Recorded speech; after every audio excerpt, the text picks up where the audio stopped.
검찰이 이재명을 소환하자 지금 민주당이 술렁이고 있습니다. 언론이 표현을 빌리면 이렇습니다. 올 것이 왔다는 반응이 나오는 가운데 친명계 다수는 소환 불응을 주문하고 있으며 비명계는 상황을 예의주시하는 모습이다. 이재명은 24일 공식 일정 없이 하루를 보냈습니다. 검찰 소환에 응할지 이재명의 입장을 밝힌 것은 23일 강원 현장 최고위에서 한 발언입니다. 이렇습니다. 혐의도 뚜렷하지 않은 이재명에게 언제 소환에 응할 것이냐 물을 게 아니라 중범죄 혐의가 명백한 대통령 가족은 언제 소환 조사받을 것이냐를 먼저 물어보라. 마치 케네디 대통령 취임사를 모방한 듯 합니다. 말하자면 9월 1일 공직선거법 위반 소환 때처럼 소환에 불응하겠다는 것입니다. 그러면서 김건희 여사가 연루된 도이치모터스 주가 조작 의혹을 중범죄라면서 물고 늘어지는 것입니다. 그런데 어제 26일 이재명은 오전 브리핑에서 검찰 소환 조사에 응하겠다고 했습니다. 다만 조사의 일시 방식 등에 대해서는 변호인을 통해서 협의해 결정하도록 하겠다고 했습니다. 검찰이 통보한 28일에는 가지 않는다는 것입니다. 정해진 일정 등이 있고 본회의도 예정되어 있다는 것을 이유로 됐습니다. 그 정해진 일정은 광주로 가는 경청 투어죠. 그는 성남FC 사건이 이미 잘 아시는 것처럼 무혐의로 종결됐던 사건이라는 것을 강조했습니다. 무혐의로 종결이 돼요? 누가 종결을 했는데요?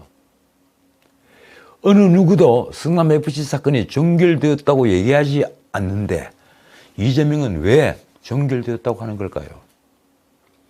어떻든 이재명이 소환에 불응하면 검찰은 구속영장을 청구할 명분을 얻게 됩니다.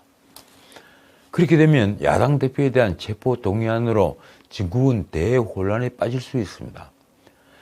이번 노웅래 체포동의안은 그래서 이재명 사법 리스크와 분리될 수 없는 문제입니다. 어쨌든 물밑 비명계 움직임도 요란해졌습니다. 검찰이 이재명을 소환하는 것은 예견했던 일이었지만 애프터 이재명, 그러니 이재명이 소환당하고 이재명이 사퇴를 한다든지 해서 정계에서 물러난 뒤 그 애프터 이재명에 대한 준비가 아직은 되어 있지 않기 때문입니다. 또 한편 검찰이 야당을 겨냥한 전방위적인 수사가 벌어지는데 이런 검찰과 장단을 맞추는 듯한 모습을 비명계가 공개적으로 볼 수는 없다는 것도 바로 비명계의 한계입니다. 이 와중에 민주당이 이재명 관련 사건을 수사하는 검사들이 자료를 만들어 당원과 지지자들에게 뿌린 것으로 드러났습니다. 난리가 났습니다. 민주당 홍보국은 23일 이재명 대표 관련 수사 서울중앙지검, 수원지검 8개부 괄호 열고 검사 6명 괄호 닫고 이런 제목으로 검사 16명의 실명과 사진 그리고 지휘계통 정보를 말하자면 신상 정보를 담은 자료를 당원들에게 배포했습니다. 이재명의 사법 리스크가 본격화되자 일성 지지층을 상대로 사실상 좌표를 찍어 검사를 압박하려는 것 아니냐 하는 지적이 나왔습니다. 좌표 찍기라는 겁니다. 민주당은 이 자료에서 특정 검사들을 윤석열 사안이라고 지목을 했습니다. 민주당은 그동안 회의 등에서 이재명 수사검사들의 실명을 공개해 왔는데 23일 최고위원 박찬대는 강원 현장 최고위원회의에서 부부장 검사까지 실명을 거론하며 모두 윤석열 사안이라고 했습니다. 조국 사태 때처럼 이른바 좌표 찍기가 노골적으로 벌어진 것입니다. 자, 오늘은 여기까지입니다. 이 민주당은 좌표 찍기가 아니라고 합니다. 이것이 좌표 찍기가 아니라면 수사 검사들의 사진과 이름을 왜 굳이 전국 지역위원회에 전달했을까요? 이러고도 그들이 정의를 외친다는 것은 코미디입니다. 정의는 이미 땅속 깊이 처박혔습니다. 자, 이번에는 대장동 사건 말씀드리겠습니다. 이재명에 대한 검찰 소환조사 통보 날짜가 바로 오늘 28일입니다. 오늘 들어와라. 들어와서 조사받아라. 어제 방송에서도 말씀드린 바와 같이 이재명은 이미 불출석을 분명히 했습니다. 이미 소환일인 오늘 28일 경청투어라는 이름으로 전남 광주 지역에서 일본 강제동원 피해자인 양금덕 할머니를 방문하고, 그리고 광주 현장 최고위원 회의 이런 일정이 예정이 되어 있습니다. 이재명은 2018년 당시 바른미래당 등으로부터 이 의혹으로 고발이 되면서 제3자 뇌물 혐의를 받는 피의자 신분이 됐습니다. 검찰은 이제 다시 소환일을 통보할 것으로 예상이 됩니다. 한 번은 더 하겠죠.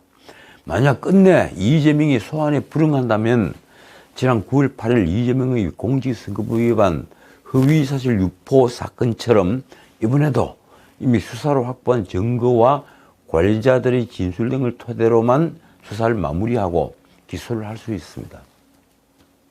언론은 서면조사도 대안이 될 수 있다고 쓰고 있습니다만, 이번 성남FC 의혹은 유력 정치인의 100억 원대 뇌물 사건이죠. 그래서 사안의 중대성을 고려한다면 검찰이 직접 이재명의 진술을 확보하려고 할 것으로 보인다고 썼습니다. 만약 이재명이 수차례에 걸쳐 소환에 불응한다면 형사소송법에 따라 검찰은 체포영장을 청구하는 명분을 얻을 수 있습니다. 민주당이 절대 다수 의석을 점한 상황에서 가능성은 거의 없지만 말입니다. 어쨌든 검찰은 이미 네이버와 차병훈 등에 대해서는 조사를 마무리했다고 합니다. 네이버 조사 사항이 이렇습니다. 2015년과 2016년 공익법인 희망살림, 바로 이게 현재 주빌리 은행이라는 시민단체죠. 이 희망살림을 통해서 성남FC에 40억 원을 줘서 그중에 39억 원을 후원을 했습니다. 검찰은 그 대가로 제2사옥 용적률을 상향하고 분당 수서 도시 고속화도로 직접 진출입로 설치 등을 해줬습니다. 그러니까 네이버의 민원을 들어준 것입니다. 그렇게 보고 있습니다. 옛 분당 경찰서와 분당 보건소 부지에 첨단 줄기세포 의료시설 조성을 하겠다는 추진 계획을 세운 바 있는 차병훈 역시 2015년부터 2017년 사이 성남FC에 33억 원을 후원했습니다. 이 적은 돈들이 아닙니다. 2018년 성남시는 분당 차병훈과 분당 경찰서 부지의 기존 용적률을 200%, 250% 되어 있는 것을 460%로 거의 2배 수준으로 상향을 하는 지구 단위 계획 변경을 결정했습니다. 땅은 그대로인데 건물은 거의 2배로 지을 수 있도록 만든 겁니다. 검찰은 이 과정에 부정한 청탁이 있었다고 판단합니다. 이들 기업은 검찰 조사에서 성남시의 후원금 요구가 있었다는 취지의 진술을 했습니다. 검찰은 성남FC 의혹이 연루된 농협은행, 알파돔시티, 현대백화점 등 나머지 기업과 그리고 대장동 일당이 만든 특수목직법인 그 SPC라고 그러죠. 이 풀인 위례 프로젝트의 후원금 의혹에 대해서도 계속 수사를 한다는 뜻을 밝혔습니다. 그러니까 이들 기업들도 모두 다 뇌물을 갖다 바쳤다는 얘기입니다. 어떻든 이 법조계에서는 이재명에게 제3자 뇌물죄 적용이 가능할 것으로 보고 있습니다. 제3자 뇌물수수, 제3자 뇌물공여 이렇게 되겠죠.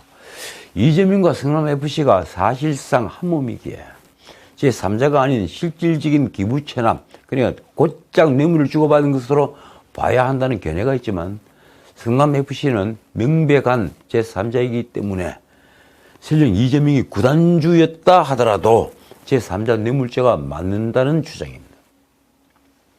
결국 이재명의 혐의를 입증하기 위해서는 대가성에 대한 인지 및 부정청탁 여부를 가리는 것이 핵심이 될 것으로 보입니다. 검찰은 이 부분에 있어서 충분히 입증할 수 있다고 자신감을 보이고 있습니다. 이미 관련자의 진술부터 증거는 충분하다는 것입니다. 결국 법조계에서는 이재명이 검찰 소환에 불응한다고 하더라도 검찰이 당장 대응하기보다는 현재 재판이 진행 중인 대장동 특혜 의혹, 그러니까 대장동 게이트 등을 감안해서 다른 범죄들과 함께 막바지 단계에서 이재명에 대한 사전 구속영장 청구에 나설 것이라는 관측이 많습니다. 앞으로 대장동, 백현동 다 하고 났어. 그리고 변호사비 대납 의혹까지 다 하고 났어. 한꺼번에 영장을 청구할 것이다. 이런 견해입니다. 민주당이 이재명 수사에 검찰 행정력을 총동원한다고 지금 반발하고 있죠.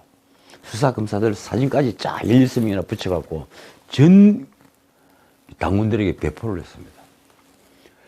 그렇게 민주당이 반발하자 국민의힘은 연루된 비리가 많기 때문이라고 반박했습니다. 이 민주당은 이재명 수사 검사들의 실명과 사진을 공개를 해서 이른바 좌표 찍기에 나서 지금 비난을 받고 있는데, 이 대변인 안호영은 26일 서면 브리핑을 통해 이렇게 말했습니다. 검찰은 이재명 대표와 민주당을 수사하는데 8개의 부서, 60여 명의 검사 등 검찰의 행정력을 총동원하고 있다. 그러면서 한 말이 이렇습니다. 이재명 대표와 민주당이 도대체 무엇을 잘못했다고 이렇게 박해하고 탄압하는 것인가? 윤석열 대통령과 대선에서 경쟁한 것이 그렇게 큰 죄인가? 아니, 죄를 지어서 수사를 하겠다는데 누가 윤 대통령과 선거에서 한판 붙었다고 해서 이렇게 수사를 한다고 생각하는 겁니까? 그러자 27일 국민의힘 대변인 양금희가 이렇게 받았습니다. 수사 검사의 수가 많은 이유는 이재명이 성암FC 사건, 대장동 사건, 백현동 사건, 변호사비 대납 사건 등 여러 건의 대형 토착비리 사건이 연루되어 있고, 그중에 대장동 사건만 예를 들어도 조 단위의 국민 피해가 발생한 사건이므로 수사하는 검사의 수가 적을 수가 없다. 양금희는 민주당이 수사 검사들의 신상을 공개한 것에 대해서는 또 이렇게 말했습니다. 해당 검사의 신변을 위협하겠다는 선전포고나 다름없다. 개딸들에게 구원 요청을 한 것이다. 양금희는 강성 지지층 집단을 자극하는 민주당의 좌표 집계는 그간 한두 번이 아니다면서 자당의 당헌을 개정할 때도 의견이 다르다고 해서 일부 의원들에게까지 문자 폭탄을 보내기도 했다고 지적했습니다. 이쯤 되면 좌표 집계는 민주당 고유의 구태 DNA다. 이러한 불법적 떼법 관행은 시대착오적이며 이에 동조하는 행위 역시 법치주의를 파괴해야 하는 중대한 범죄다. 그런데 어제는 이 민주당 법률위원장이죠. 이 김성원의 이 비관적 전망이 뉴스가 되었습니다. 아주 재밌습니다. 이렇습니다.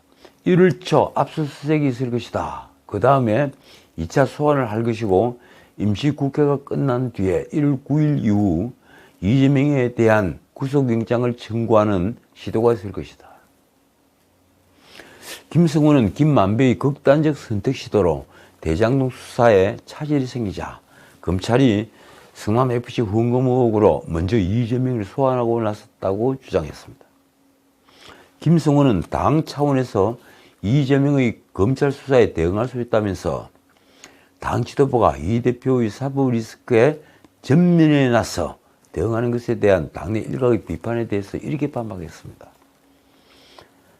이 말 들어보면 정말 재밌습니다. 이렇습니다.